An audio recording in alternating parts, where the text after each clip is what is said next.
हाँ तो प्यारे साथियों, कैसे हैं आप सब? उम्मीद करता हूँ बहुत अच्छे होंगे। तो दोस्तों, आज की इस बेहतरीन वीडियो में हम लोग समानांतर श्रेणी यानी कि एपी के प्रश्नावली 5.1 के क्वेश्चन नंबर दूसरा को देखने वाले हैं, है ना। देखिए, एपी से बोर्ड परीक्षा में आपके कक्षा 10वीं में बहुत प्रश्न आता है, कहने का नहीं बहुत प्रश्न आता है, ऑब्जेक्टिव रहे या सब्जेक्टिव। तो यहाँ पर हम लोग क्वेश्चन नंबर दूसरा को एकदम स्मार्ट तरीके से यहाँ पर देखने का प्रयास करेंगे, ज्यादा समय नहीं लूंगा। यहाँ पर देखिए, सबसे पहला क्वेश्चन दिया हुआ है ए बराबर, है ना। यहाँ पर देखिए दूसरा में क्या करा पहले कि दी हुई एपी के प्रथम 4 पद लिखिए, जबकि प्रश्न, है ना, प्रथम पद ए और सार्व अंतर डी निम्नलिखित है। तो पहला जो आपका क्वेश्चन दिया हुआ है ए बराबर 10 और डी बराबर 10, है ना, यानी कि प्रथम पद 10 और सार्वंतर 10। तो यहाँ पर सबसे पहले देखिए हम लोग क्या करा है कि प्रथम 4 पद ज्ञात कीजिए। प्रथम 4 पद यानी कि A1 ज्ञात कीजिए, A2 ज्ञात कीजिए और A3 ज्ञात कीजिए और A4 ज्ञात कीजिए। तो A1 तो दिया हुआ है, A1 कितना है बड़ भैया, है ना, सब में वाट लगा देना है। A1 कितना है बड़ भैया, A1 आपका 10 दिया हुआ है ना, A1 10 है। A2 कितना हो जाएगा, A2 बराबर यहाँ पर फॉर्मूला क्या बैठेगा, A1 प्लस डी। देखिए, जब भी कहे दूसरा पद उसका, तो क्या करना है कि पहले पद और सार्वंतर से जोड़ देना है, ठीक। तो यहाँ पर देखिए दूसरा पद हम लोग को निकालना है। तो यहाँ पर क्या करेंगे, A1 जो है आपका 10 है और जो सार्वंतर आपका 10 है, ठीक। तो यहाँ पर आ गया आपका आंसर 20। A2 का पद जो है 20 निकल गया। अब A3 देखेंगे, तो A3 में क्या करना है कि उसके नजदीक वाला जो उसके आगे वाला यानी कि A2 हुआ, A2 plus D, A2 plus D यानी कि दूसरा पद और सार्वंतर। जब कहे पहला पद ज्ञात करने के लिए तो पहला तो दिया हुआ रहेगा, जब कहे मतलब दूसरा पद ज्ञात करने के लिए तो क्या करेंगे, पहला पद और सार्वंतर। जब तीसरा कहेगा तो दूसरा पद और सार्वंतर को जोड़ देंगे। जब चौथा कहेगा तो तीसरा पद और सार्वंतर को जोड़ेंगे। तो यहाँ पर तीसरा कह रहा है तो दूसरा पद और सार्वंतर को जोड़ रहे हैं। तो यहाँ पर दूसरा पद क्या है आपका आ गया है, आपका दूसरा पद 20 आया है और सार्वंतर आपका 10 है। तो आंसर यहाँ पर 30 आया, है ना। पहला पद का कितना, दूसरा पद का 20 आया और तीसरा पद का जो आपका 30 आया और पहला पद को तो आपका 10 ही है। और चौथा पद देख लेते हैं, A4 बराबर क्या होगा, A3 प्लस डी। याद रखिएगा, जब भी कहे मान लीजिए कि पांचवा पद कह दिया तो चौथा प्लस डी, चौथा पद जो है उसके बाद जोड़ देंगे डी यानी कि सार्वंतर। जो पद कहे उसके पीछे वाला पद को किसके साथ जोड़ेंगे, सार्वंतर के साथ जोड़ेंगे। इस बात को ध्यान में रखिएगा, जो पद कहे तो उसके पीछे वाला पद जो आगे है, मतलब एक तरह से कह सकते हैं जो हम लोगों ने पहले पार कर गया। जैसे कि A5 कह रहा है तो A4 वाला पद और सार्वंतर को जोड़ देंगे। उसी प्रकार से A3 और सार्वंतर को जोड़ेंगे यानी कि डी को जोड़ेंगे तो A4 पद निकलेगा। तो A3 यहाँ पर आपका 30 आ गया है और सार्वंतर आपका 10 है। तो फाइनली आपका A4 बराबर आंसर आया 40। यानी कि हम कह सकते हैं कि A1 बराबर आपका 10, A2 बराबर 20, A3 बराबर 30 और A4 बराबर 40। यही आपका जो है 4 पद जो है यहाँ पर आ गया है। तो इसको इस प्रकार से लिख सकते हैं आप लोग एपी के पदों में, है ना। एपी बराबर इस तरह से आप लोग लिख सकते हैं, इसको इस तरह से लिख दीजिए, थोड़ा सा सुंदर लगेगा, है ना। एपी यहाँ पर करके इस तरह से लिखेंगे, क्या लिखेंगे, पहला है आपका 10, 20, 30, 40। इस तरह से आपका आया। यह आपका एपी के पदों में हो गया। एपी के पदों में एपी के 4 पद लिखिए, 4 पद हमने लिख दिया, है ना। पहला पद, दूसरा पद, तीसरा पद, चौथा पद। यहां तक समझ में आ गया। अब हम लोग दूसरा क्वेश्चन की ओर चलते हैं। दूसरा क्वेश्चन, टोटल यहाँ पर क्वेश्चन इसमें है 4, है ना। 5 क्वेश्चन है, 5 क्वेश्चन है और एकदम झकास तरीका से यहाँ पर समझने का प्रयास करेंगे, है ना। तो देखिए यहाँ पर क्या कर रहा है, पहला पद यानी कि A1 बराबर 2 दे दिया है। जो दिया हुआ है यकीन मानिए कि वह पहला पद है यहाँ पर, है ना। यहाँ पर लिखा हुआ है पहले ही कि प्रथम पद A और सार्वंतर D दिया हुआ है। तो प्रथम पद यानी कि A1 बराबर 2 दिया हुआ है। तो A2 बराबर हम लोग को निकालना हो तो क्या करेंगे, A2 बराबर पहला पद और जोड़ सार्वंतर, सार्वंतर यानी कि D। तो यहाँ पर पहला पद कितना है, 2 है, -2 है, याद रखिएगा -2 और प्लस में जो है D कितना है 0। तो यहाँ पर -2 आ गया A2 बराबर। अब A3 बराबर कहेगा तो इसके पहले वाला कौन हो जाएगा, A2 प्लस D, है ना। A3 जब कहे तो उसके पहले वाला पद को लेंगे, एक घटा करके एक तरह से कह सकते हैं। A3 कहे तो A2 प्लस डी करेंगे, A4 कहे तो A3 प्लस डी कहेंगे, A5 कहे तो A4 प्लस डी कहेंगे, A6 कहे तो A5 प्लस डी कहेंगे। इस तरह से आप लोगों को क्या करना है वहां पर, ठीक। यहाँ पर देखिए A3 कह रहा है तो A3 बराबर यहाँ पर क्या हो जाएगा, A2 का मान -2 और प्लस D का मान आपका 0 है। तो यहाँ पर भी -2 आ गया, A3 पद भी, ठीक। अब A4 पद क्या कह रहा है, A3 पद आ गया, ठीक। A4 पद A3 प्लस D, A4 पद जब हम लोग को निकालना रहेगा तो A3 पद और D को जोड़ेंगे यानी कि तीसरा पद और D को जोड़ेंगे। तो यहाँ पर तीसरा पद क्या है आपका -2 और डी कितना है 0। तो फाइनली आपका चौथा पद भी यानी कि A4 भी आपका आ गया -2, चौथा पद भी -2, यानी कि सब यहाँ पर -2 आ गया, -2 आ गया। तो इसको एपी के पदों में लिख देते हैं, एपी के पदों में लिखते हैं तो यहाँ पर क्या होगा -2 फिर -2 फिर -2 फिर यहाँ पर -2, ठीक -2। तो ये आपका एपी के पदों में आ गया, यानी कि प्रथम 4 पद हम लोगों ने लिख दिया है ना, प्रथम 4 पद हम लोगों ने लिख दिया। अब हम लोग देखते हैं क्वेश्चन नंबर तीसरा कह रहा है ए बराबर 4 और डी बराबर -3। तीसरा प्रश्न आपका कह रहा है, हम लोग तीसरा प्रश्न की ओर चलते हैं, ठीक ना। तीसरा प्रश्न यही ना करा, ठीक। अब इसको क्या करना है, यहाँ पर हम लोग को क्या दिया हुआ है, चूंकि A1 बराबर है ना, A1 बराबर यानी कि पहला पद बराबर 4 दिया हुआ है।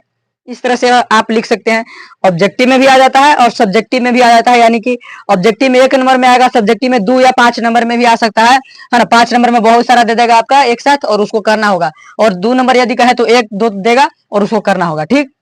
अब देखिए A2 हमने यहाँ पर क्या बताया, जब दूसरा पद निकालना है तो पहला पद और सार्वंतर को जोड़ देना है।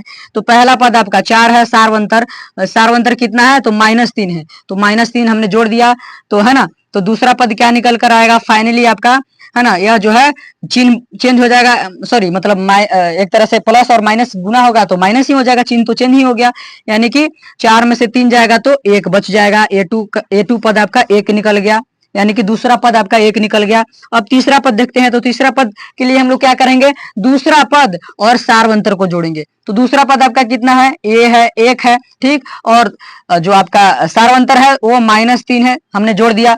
A3 बराबर है ना, A3 बराबर यहाँ पर क्या हो जाएगा आपका 1 और यहाँ पर प्लस माइनस माइनस हो जाएगा, है ना, और यहाँ पर 3। तो A3 बराबर फाइनली आपका 3 रुपया कर्जा और 1 रुपया हमने दिया, माइनस लगा हुआ है यानी कि कर्जा, और कुछ नहीं है यानी कि प्लस है, प्लस यानी कि उसके पास धन है। 3 रुपया कर्जा है दुकान में, आप 1 रुपया किसी को दुकानदार को मतलब दिए, तो कितना रुपया आपके पास कर्जा रह गया, तो कर्जा अभी 2 रुपया रह गया बड़े भैया, तो 2 रुपया कर्जा, यानी कि A3 जो है यानी कि तीसरा पद जो आपका 2 निकल गया। अब चौथा देखते हैं, चौथा पद A4 जो है, तो चौथा पद के लिए क्या करेंगे, तीसरा पद और सार्वंतर को जोड़ेंगे। तीसरा पद आपका कितना आ गया तो -2 और सार्वंतर कितना है तो -3 है ना, ठीक। अब यहाँ पर जोड़ दिए हम लोगों ने।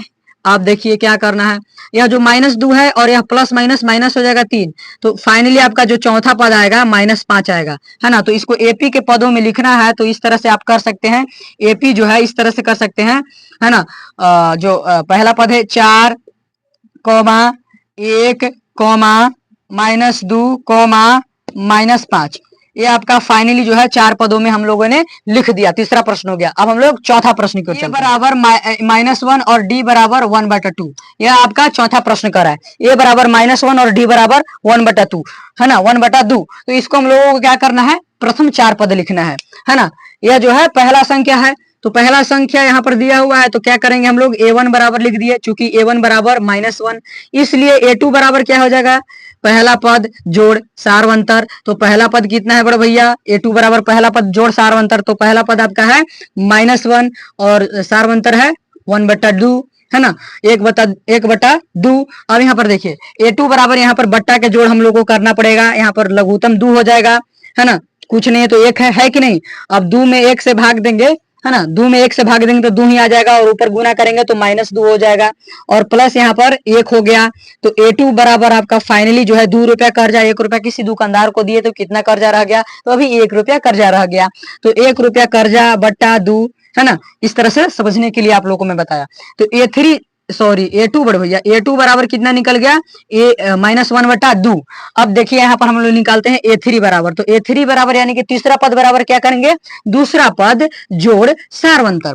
तो दूसरा पद आपका फाइनली कितना आ गया, -1/2, और जो सार्वंतर है, सार्वंतर भी 1/2 है, सार्वंतर 1/2। तो याद रखिएगा यहाँ पर कह रहा है कि आधा रुपया कर्जा और आधा रुपया हमने दिया, तो कर्जा का रुपया 1 रुपया ना, आधा रुपया आप कर्जा लिए किसी से या दुकानदार से, आधा रुपया का सामान लिए और आप आधा रुपया दे दिए, तो आपके पास वो मांगेगा पैसा, कहेगा कि नहीं, आपका तो वसूल हो गया, यानी कि ये फाइनली अपना जो है घट करके 0 बन जाएगा, यानी कि A3 बराबर 0 हो गया।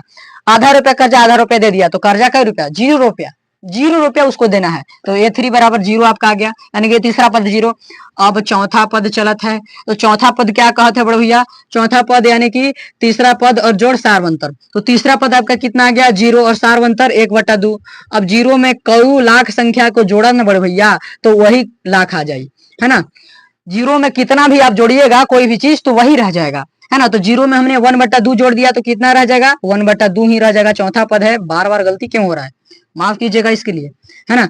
1/2 आपका आ गया। तो हम लोग इसको एपी के पदों में कैसे लिखेंगे, तो एपी के पदों में कॉमा लगा लगा कर लिख देंगे, है ना। तो एपी के पदों में सबसे पहला जो आपका A1 है, तो यह कितना है -1 है। इस तरह से आप एरो देकर लिख सकते हैं, कोई दिक्कत नहीं है। -1 कॉमा, फिर A2 कितना है -1/2, और A3 कितना है, A3 आपका 0 है, और कॉमा A4 कितना है 1/2। तो यह आपका एपी के पदों में लिखा गया। अब हम लोग चलते हैं क्वेश्चन नंबर 5वां की ओर। 5वां कह रहा है कि A बराबर -1 कॉमा, है ना, सॉरी, A बराबर -1.25, ठीक। और यहाँ पर डी कह रहा है कॉमा डी बराबर -0.25। यही है आपका 5वां प्रश्न, देख सकते हैं आप लोग अपना बुक में देख सकते हैं, है ना। यही है, यही है, यही है, यही है बड़े भैया। चलो हम लोग देखते हैं, इसको एकदम सोल्व करते हैं झकास तरीका से, है ना। सोल्यूशन की ओर चलते हैं। इस तरह से आप लिखिएगा, चूंकि इसलिए परंतु करके, तो यकीन मानिए आपका नंबर कुछ अच्छा मिलेगा, है ना। नहीं तो आप सही बनाते जाइएगा तो वह समझेगा कि बहुत अच्छा मतलब लिखा है, ठीक है ना। आप ज्यादा भी चूंकि इसलिए परंतु में समय मत गवाइएगा, आप जो है सही सही बनाइए, उतना में ही नंबर आपका फुल में फुल मिलेगा। तो A1 बराबर, चूंकि A1 बराबर बड़े भैया -1.25, ठीक। और जो है इसको हम लोग A2 कैसे निकालेंगे, तो A2 बराबर हमने बताया A1 plus D, A1 plus D. यह जो है आप अपने दिमाग में या फिर कहीं पर गांठ बांध करके रख लीजिएगा। गांठ बांध करके रखने का कहने का मतलब कि कभी उसको नहीं भूलना है, गांठ बांध करके रख लीजिएगा इस बात को कहीं भी, कि जब हमको कोई भी पद निकालना है तो उसके जो उसमें से जो है उसके आगे वाला पद जो रहेगा, जैसे कि 5 निकालना है तो उसके आगे वाला पद कौन है 4, तो 4 पद और सारवंतर को जोड़ करके निकल जाएगा। जैसे कि हम लोग को कोई, जैसे कि 8वां पद निकालना है तो क्या करेंगे 7वां पद जोड़ सारवंतर। तो यही कह रहा है यहाँ पर कि दूसरा पद, तो दूसरा पद निकालना है तो पहला पद जोड़ सारवंतर।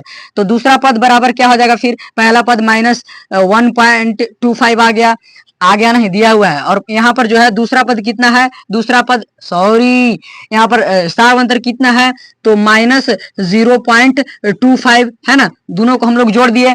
अब जो है A2 बराबर फाइनली जो है प्लस माइनस माइनस हो जाएगा, तो यहाँ पर ऐसे लिख देंगे थोड़ा सा, है ना, 0.25 इस प्रकार से आप लोग लिख सकते हैं। तो A2 बराबर यहाँ पर देखिए घटेगा तो क्या होगा, 5 में से 5 गया तो 0 बचा, 2 में से 2 गया तो 0 बचा, और 0 में से सॉरी 1 में से 0 गया तो कितना बचेगा, 1 में से 0 गया, उल्टा घटा दिए। इस तरह से आप लोग समझिएगा, हालांकि ऐसे ही आएगा। 5 में से 5 जाएगा तो 0, 2 में से 2 जाएगा तो 0, और 1 में से 0 जाएगा तो 1। अब पॉइंट 1 2 के बाद है तो 1 2 के बाद हम पॉइंट बैठा दिए, यानी कि फाइनली जो आपका आंसर आया वह 1 आया, है ना, 1 आया, ठीक। A1 A2 बराबर कितना आया 1, A2 बराबर 1। अब A3 बराबर देखते हैं, यानी कि तीसरा पद। तो तीसरा पद में क्या करना है कि दूसरा पद जोड़ सारवंतर। तो दूसरा पद आपका कितना है, तो दूसरा पद 1 है, और सारवंतर कितना है, तो सारवंतर -0.25 है। तो अब इसको क्या करेंगे, घटाएंगे कि नहीं, घटाएंगे, है ना। है ना, यहाँ पर क्या लिखेंगे 1 -0.25। अब इसको जरा सा घटा दीजिए, इसको जरा सा जो है आप लोग घटा दीजिए, है ना, इसको जरा सा आप घटा दीजिए। तो यहाँ पर एक A3 बराबर क्या लिखेंगे, A3 बराबर 1 को हम इस प्रकार से लिख सकते हैं, देखिए इधर घटा देते हैं आप लोगों को, 1 को इस प्रकार से लिख सकते हैं, है ना। यहाँ पर 1 और घटाव कितना कर रहा है 0.25। तो इसको जो है इस तरह से आप लोग 0 कर दीजिए। 1 को इस तरह से लिखेंगे तो कोई दिक्कत है ना, यहाँ पर भी तो 1.00 था तो कोई दिक्कत नहीं है। अब इसको घटा दीजिए तो 10 में से 5 जाएगा तो 5 बचा, यानी कि हासिल हम लोगों ने ले लिया, तो 9 में से 1 हासिल लिया तो यह सॉरी 10 में से 1 हासिल लिया तो यह 9 बच गया, तो 9 में से 2 जाएगा तो 7 आ जाएगा आपका। घटा करके जरूर आप लोग देखिएगा, यानी कि जो है, और यह जो है इसमें से भी तो हासिल लिए हैं, तब ना वहां पर 10 हम लोगों ने दिया, तो यानी कि यह 0 बचेगा, 0 में से 0 जाएगा तो 0 आ गया। आप लोग घटा करके देखिएगा कि 1 रुपया में से ₹1.25 घटाएंगे तो 75 पैसा बचता है कि नहीं। यानी कि आप लोग मतलब जो आपका एक है उसमें से 0.25 घटाइएगा तो कितना बचेगा, 75 बचेगा। 75 बचेगा माइनस में कि प्लस में, प्लस में। क्यों, क्योंकि जो है हम लोगों को कर्जा कितना था 25 पैसा और दिए हम लोग कितना 1 रुपया, तो कर्जा थोड़ी रह गया, वो तो कर्जा खत्म हो गया, कर्जा से भी ज्यादा हम लोग दे दिए। ठीक, अब देखिए अब A3 बराबर कितना आ गया फाइनली आपका 0.75, यह आपका A3 बराबर आ गया। A4 बराबर की क्या हम फॉर्मूला इस्तेमाल करेंगे, A3 plus D, A3 plus D यानी कि तीसरा पद प्लस सार्वंतर। तो A4 क्या यहाँ पर हो जाएगा, A4 आपका हो जाएगा 0.75 जोड़ और यहाँ पर 0.25 माइनस में। ठीक, अब यहाँ पर क्या करेंगे, A4 बराबर इसको जो है घटा देंगे, क्या हो जाएगा 0.75 माइनस 0.25। अब यहाँ पर घटाइएगा ना बड़े भैया, तो देखिए 5 में से 5 गया तो 0, 7 में से 2 गया तो 5 और 0 में से 0 गया तो 0। अब 2 जो है अंक बैठेगा, है ना, 2 अंक के बाद जो आपका पॉइंट बैठेगा यानी कि फाइनली आपका, ओहो काहे गलत हुआ है बड़े भैया, A4 बराबर 0. अरे 6 मत समझिएगा, 0.50।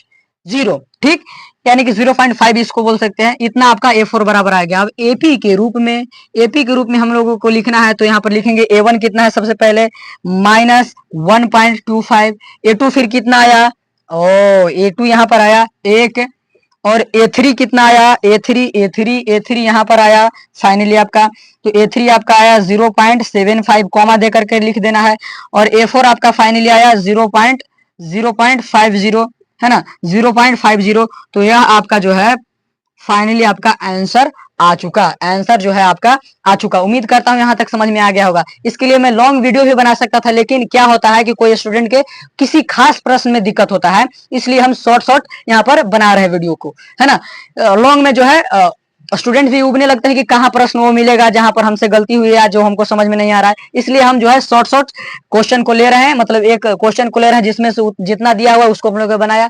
जैसे कि दूसरा प्रश्न दिया उसमें से सभी को बना दिया, अब तीसरा प्रश्न को अगले वीडियो में देखेंगे और सभी को बनाएंगे। और यहाँ तक उम्मीद करता हूँ आप लोग समझ गए होंगे, और मिलते हैं अगली क्लास में बड़े भैया, तब तक के लिए जय हिंद, बाय बाय।